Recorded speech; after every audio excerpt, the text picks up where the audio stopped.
gravel road wound like a pale scar through the late autumn fields, narrowing as it climbed toward the low hills. At its end stood the house, 2 stories of weathered timber and darkened windows, crouched among skeletal trees. The nearest neighbor was miles away, and the only sounds were the sigh of wind through brittle grass and the occasional groan of wood settling under its own age.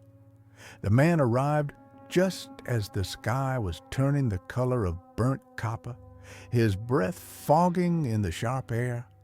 He had come here for solitude. Weeks of sleeplessness and the hum of the city had hollowed him out, and the idea of distance, of complete quiet, had seemed like the only cure.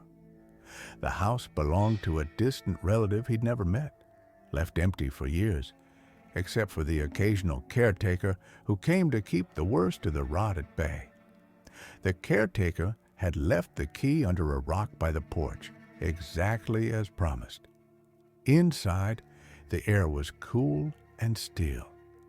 The entryway opened onto a hallway lined with faded wallpaper whose pattern had long since dissolved into indistinct swirls. A narrow staircase climbed into darkness on the left, while to the right, a sitting room sprawled beneath a low ceiling, its stone fireplace yawning and cold. Dust lay in a soft film over the furniture, muting its shapes. The scent of old wood and something faintly metallic lingered in the air. He carried his bags upstairs, the steps creaking in protest under his weight. The hallway above was narrow, its floor slanting slightly toward the center. There were 3 rooms: a bedroom with a tall, narrow bed frame, a small study with a desk and shelves bare of books, and a bathroom whose mirror was spotted with age. At the far end, a larger mirror hung on the wall outside the bedroom door, framed in dark wood carved with twisting patterns. The glass was clear despite its years, reflecting the dim hallway with unnerving sharpness. He unpacked just enough to make the bedroom livable: a blanket over the mattress, a lamp on the nightstand, and left the rest in his bag. Downstairs, he lit the fireplace with wood stacked neatly by the hearth. The flames caught slowly, their light flickering over the walls and pooling in the corners. Outside, the wind pressed against the windows in occasional bursts, rattling the panes. That first night, he ate simply: bread, cheese, a tin of soup heated over the fire. The house was quiet, except for the shifting of the flames and the occasional snap of cooling wood. It was a silence unlike anything in the city, thick and complete, and for a time he found it almost comforting. But the quiet also had weight. As the hours passed, he found himself glancing at the darkened windows, watching his own shadow ripple faintly on the walls. In the hallway upstairs, the tall mirror caught the light of his lamp as he passed, its surface almost too clear, as though it had been cleaned far more recently than the rest of the house. Sleep came slowly. The wind rose again after midnight, and he lay in the narrow bed listening to it swirl around the corners of the house. Once, he thought he heard a faint sound from the hallway, not footsteps exactly, but the suggestion of movement, as if the air itself had shifted in a human shape. He told himself it was only the old wood, contracting in the cold, and drifted eventually into shallow dreams. Morning brought pale light and the chill of the house settling back into stillness.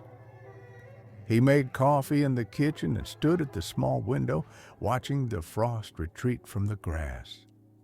The day passed in quiet tasks: exploring the yard, stacking more wood by the fireplace, leafing through the handful of books left in the study.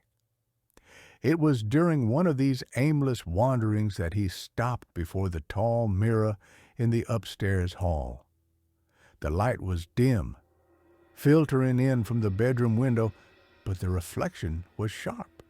He studied himself for a moment, the unshaven jaw, the faint shadows under his eyes, and felt the strange intimacy of seeing oneself alone, with no one else to confirm the image.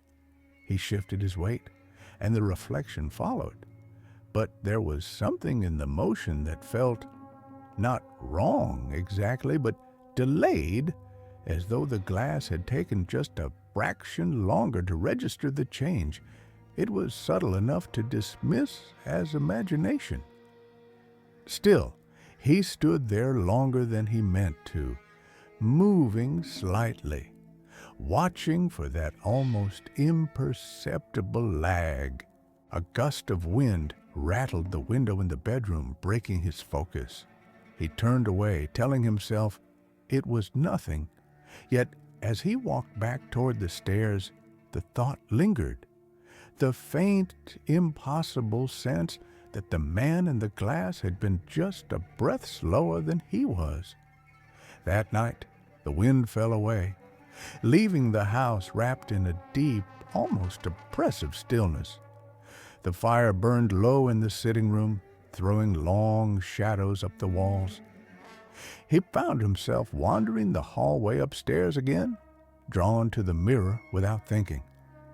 The glass reflected him in the dim light from the bedroom lamp, every line and shadow of his face sharply caught. He shifted his head slightly to the left. The reflection shifted too, but again, it seemed to take a fraction longer than it should have. It was more noticeable this time. He blinked, leaning closer, searching for some imperfection in the glass that might explain it.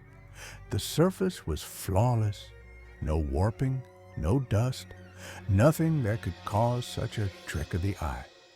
He stood there for several minutes, testing it. Each time he moved, the reflection followed. But late, all was late, as though it were listening for his movement rather than mirroring it. The delay was no longer something he could dismiss. It was real. The next morning, he avoided looking in the mirror. He washed his face in the bathroom and kept his eyes fixed on the cracked tiles instead of the spotted glass above the sink.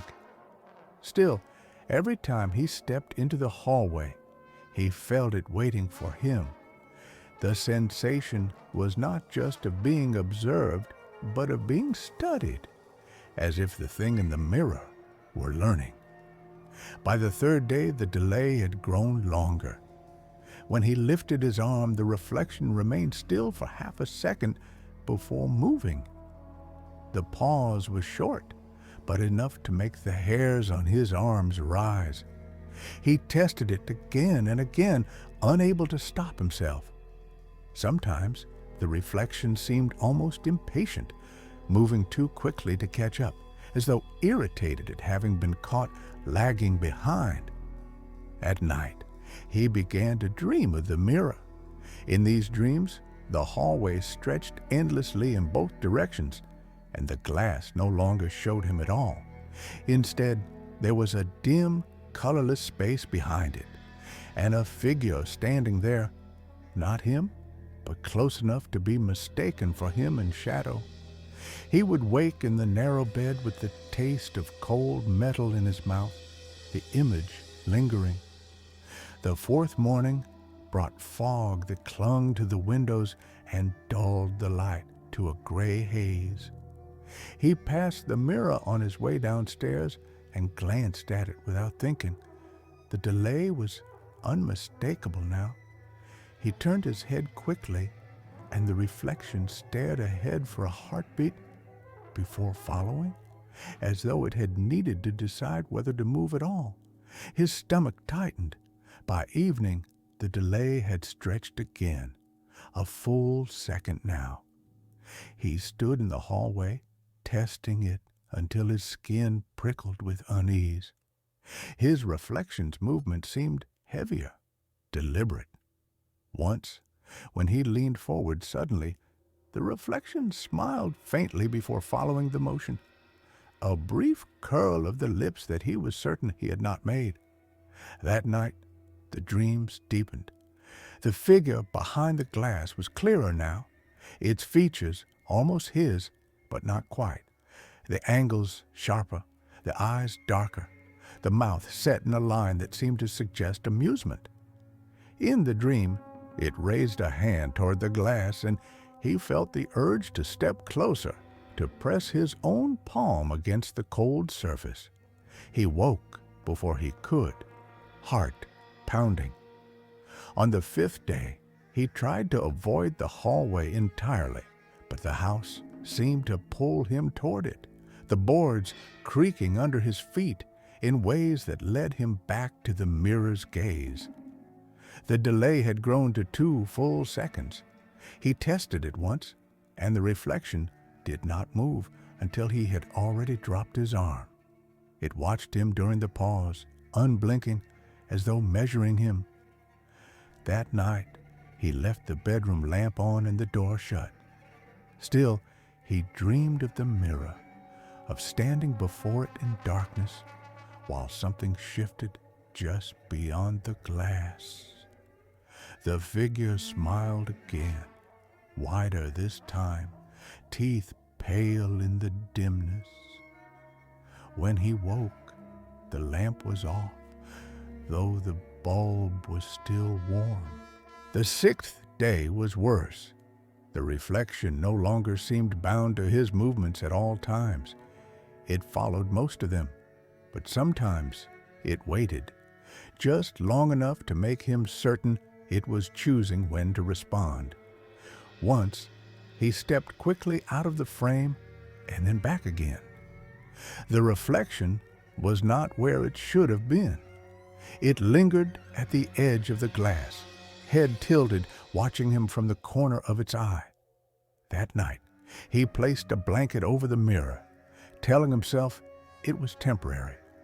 The air in the hallway seemed lighter once the glass was hidden, though the feeling did not last. In the early hours, a dull thud woke him.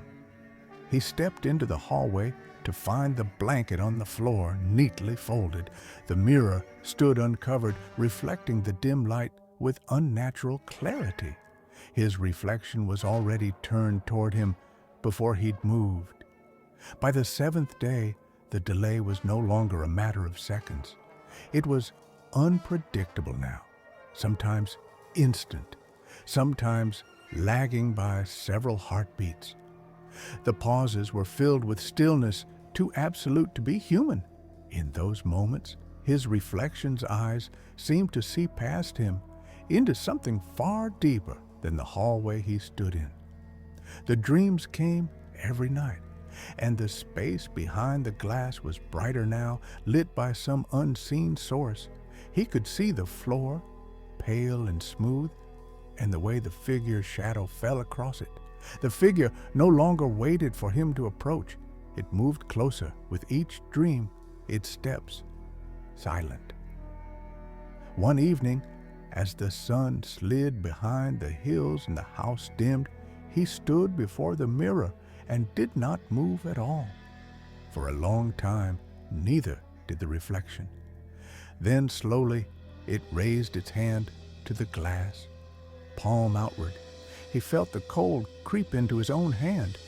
Though he had not lifted it, the sensation made his breath hitch. That night, he left every light in the house burning, but it made no difference. The delay was no longer a delay, it was a choice, and the reflection seemed to be making more of its own. And still, each day the space between them grew. He turned away from the mirror, heart pounding, and in that motion expected to see the familiar blur of himself follow. But the glass stayed still. The reflection did not turn. It stood exactly where it was, facing forward, its eyes locked on the space where his back had been a moment ago. For a second, the thought refused to settle. His breath came short, his body rigid, as though the air itself had thickened around him. He turned his head slightly, just enough to catch the edge of the glass in his peripheral vision. The figure in the mirror was grinning. It was not a smile he recognized. The corners of the mouth were pulled too far, the teeth too visible, the expression stretched like something learned by imitation rather than felt. The grin stayed as he froze there, half turned, unable to decide whether to look fully or to keep walking. The house felt heavier. A faint vibration, almost below hearing, ran through the floorboards. The hallway shadows lengthened, though the light had not changed. In the mirror, the figure's chest rose and fell, but out of time with his own breathing. Its grin did not falter. He took one step forward. The reflection did not move. Another step, and still it stayed, eyes following him without turning its head. There was a cold weight between his shoulders now, a certainty that if he looked straight at it, the grin would widen. He reached the stairs without glancing back. His hand was damp on the railing. The house was utterly silent, as if holding its breath.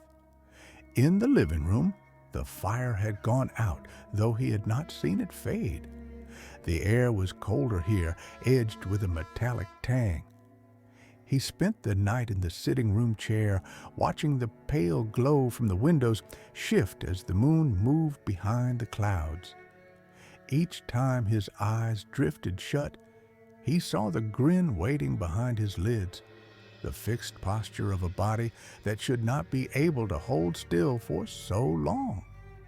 By morning, his resolve cracked. He climbed the stairs slowly, every step pressing against the tightness in his chest. The mirror stood where it always had, tall and flawless, catching the dim daylight.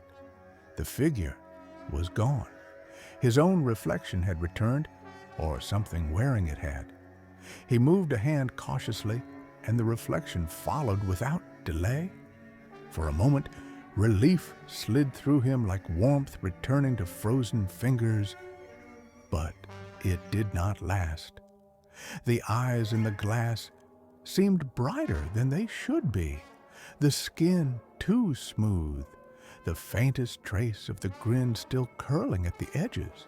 He covered the mirror that day, fastening a heavy quilt over it with tape. The hallway felt lighter again, though the thought of what was behind the fabric sat like a stone in his mind. He tried to fill the hours with small work, chopping wood, writing half sentences in a notebook, heating soup on the stove. But the image of that grin followed him. At night, he heard faint sounds from upstairs, not footsteps exactly, but the whisper of movement, like fabric brushing the wall. The quilt over the mirror shifted slightly each time he checked it, though the tape remained unbroken. The dreams returned, vivid and unyielding. In them, the hallway stretched longer than the house could contain, the light dimming with each step. The mirror stood at the far end uncovered, and the figure was waiting. It no longer needed to mimic him. It simply stood as itself, the grin sharp and fixed, eyes unblinking. The space behind it seemed deeper now, an open expanse rather than the shallow reflection of a room. In one dream, he stepped closer, without meaning to. The glass grew colder with each inch, the air thickening. When he was close enough to see the grain of its teeth, the figure raised its hand and pressed it to the other side of the glass. He woke with his palm against the bedroom wall, skin numb with cold. Days blurred, he ate without tasting, moved without purpose. The mirror stayed covered, but its presence seemed to swell behind the quilt, pressing outward as if it might push through the fabric at any moment. One afternoon, the wind died entirely. The house seemed to lean inward, the silence a living thing. Upstairs, something shifted.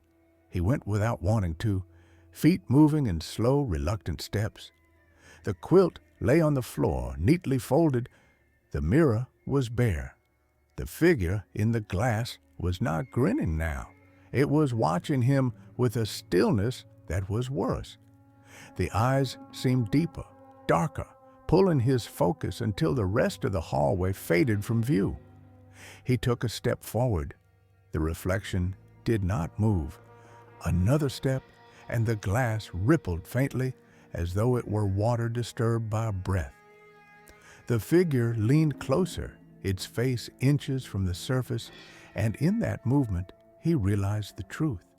It had not been delayed all these days. It had been waiting. The surface broke, not shattered, not cracked, simply opened.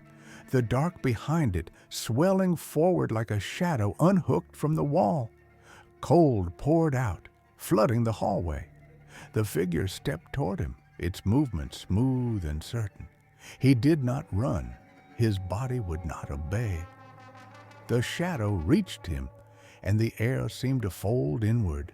For an instant, the world was nothing but the smell of cold stone and the sound of a breath drawn inches from his ear.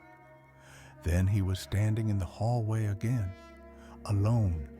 The mirror reflected him perfectly, without lag. Relief tried to rise but faltered. The reflection's eyes did not quite match his own. They were deeper now, darker, and when he looked too closely, he thought he saw a grin forming there. Faint, patient, as though it knew something he did not. He covered the mirror again, but this time when he stepped away, he was certain the fabric shifted against the glass like something inside was breathing. That night, in the small hours, he dreamed not of the mirror, but of another place entirely. A dim room, unfamiliar walls, a stranger sleeping in a bed he had never seen before. From somewhere close, a faint grin formed in the dark, and the air grew cold. He woke with the certainty that the figure had left the glass. Not gone, just elsewhere, waiting. And in a quiet room many miles away, another man stirred in his sleep, frowning at the strange delay in the reflection, staring back from his darkened window.